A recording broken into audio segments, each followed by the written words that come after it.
আর আমরা কেউ একজন আমাদের মধ্যে গিয়ে থেকে বললেন, ইয়া রাসূলুল্লাহ, আমাকে কিছু নসিহত করেন, আমাকে খাস করে কিছু ওসিয়ত করেন। তখন এই ওসিয়তগুলো স্পেশাল হবে এবং আপনি আমি কখনোই চাইবো না জীবন চলে গেলেও এগুলোর কোনো একটা আমরা ছেড়ে দেই, তাই না? আবু যর রাদিয়াল্লাহু আনহু এই সুযোগটা নিয়েছেন।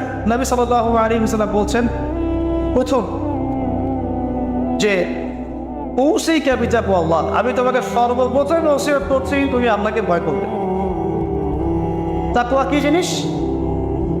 নবীজি বলছেন, ফাইন্নাহু আসয়ানু লিয়ামলিকা কুল্লি, এই তাকওয়াটাই সমস্ত কাজের সৌন্দর্য বর্ধন করবে তোমার জীবনে। তুমি যত কাজ করবে প্রত্যেকটা কাজ যদি আল্লাহকে ভয় করে করো, প্রত্যেকটা কাজ তোমার জীবনে সৌন্দর্য বর্ধন করবে ইনশাআল্লাহ তাআলা। খুব সংক্ষিপ্ত আকারে বলতে পারি, আল্লাহ রাব্বুল আলামিনের তাওহীদের সাথে কাউকে শরীক না করা, এক কথায় আল্লাহর সাথে শিরক না করার নাম তাকওয়া। ঠিক আছে? আল্লাহ এক, আল্লাহ অদ্বিতীয়, তিনি মহাবিশ্বের স্রষ্টা, আমাদের স্রষ্টা, সৃষ্টিকর্তা, পালনকর্তা, রিজিক দাতা, জীবন মৃত্যুর মালিক, বিধান দাতা। এই প্রত্যেকটা কনসেপ্ট আল্লাহর জন্য খাস করার নাম হচ্ছে তাওহীদ। আর এখানে যদি আমরা কাউকে সমকক্ষ দাঁড় করে তাহলে শিরক হয়ে যাবে। এই শিরকটা তিনভাবে হয়ে থাকে। মানুষ চিন্তার ক্ষেত্রে শিরক করতে পারে। কেউ যদি মনে করে মহাবিশ্বের কোনো স্রষ্টা নাই তাহলে শিরক করবে। কেউ যদি মনে করে স্রষ্টা আরও একজন আছে বা একাধিক আছে তাহলে শিরক করবে। কেউ যদি মনে করে যে আল্লাহ ছাড়া কেউ ইবাদত পাওয়ার যোগ্য, আল্লাহ ছাড়া অন্য কাউকে সেজদা করা যায়, নাউজুবিল্লাহ, আল্লাহ ছাড়া কেউ প্রয়োজন পূরণ করতে পারে, কেউ সন্তান দিতে পারে, কেউ কল্যাণ করতে পারে, কেউ অকল্যাণ করতে পারে ইত্যাদি, আল্লাহ ছাড়া কেউ বিধান দেওয়ার মালিক, এরকম কনসেপ্ট যার মনের মধ্যে আছে, এটা হচ্ছে আকীদাগত শিরক বা চিন্তাগত শিরক। আমি কি বোঝাতে পারছি? 2 নাম্বার, কাজের শিরক।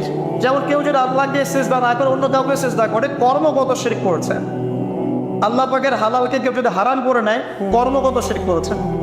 আল্লাহ পাকের হারামকে কেউ হালাল করে নেয়, কর্মগত শিরক করেছে। আল্লাহর কাছে দোয়া না করে মৃত মানুষের কাছে দোয়া করে, শিরক করেছে। এগুলো কাজ করতে গিয়ে শিরক করেছে। ইভেন আল্লাহর নামে কসম না করে অন্য কারো নামে কসম করলেও শিরক হয়ে যায়। অনেক সময় আমরা হাতের মধ্যে রশি পড়ি, পাথর পড়ি, অনেক কিছুই পড়ি, আমাদের বিশ্বাস হয় এগুলো আমাদের উপকার করতে পারবে, অপকার করতে পারবে, তাহলে শিরক হয়ে যাবে। সন্তান আল্লাহ দেন, যদি আমরা মনে করি যে মাজারে গিয়ে দোয়া করলেই সন্তান পাওয়া যাবে, শিরক হয়ে যাবে। আর শিরক এমন একটা পাপ, যে পাপটা আল্লাহ পাক তওবা ছাড়া মাফ করে না।